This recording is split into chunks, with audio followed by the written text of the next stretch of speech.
Just got off work, bro. It's 5 in the morning. I work graveyard, and my ex is literally here, bro. Look, there's a security right here, and that's her car leaving right now, bro. This is her, bro. Dude, I just got a gun. Hold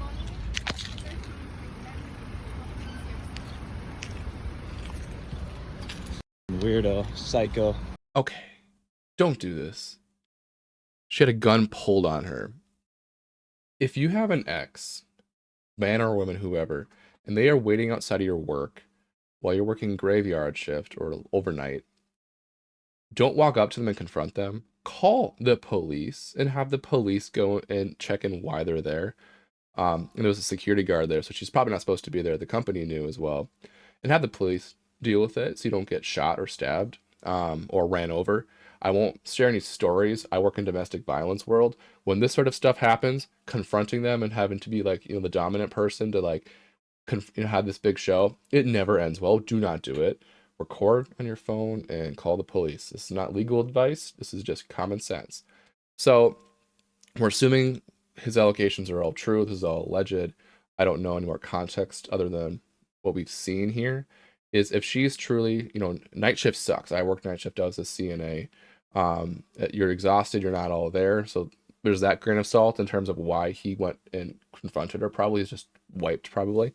But if she's doing what he's suggesting, is she's attempting to apply this kind of coercive control where we try to control other people by doing certain kind of behaviors. And what I suspect is she said, I had a gun pulled on me, and I think what she's doing is trying to tap into his sort of protective instincts or nature, to get him to sympathize with her for being a victim of threatened violence.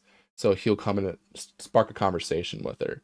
And what this is known, it's sort of this obsessive relational intrusion where people really are trying to figure out a way to maintain in contact with you after a relationship is over. And this is where kind of stalking comes into it as well.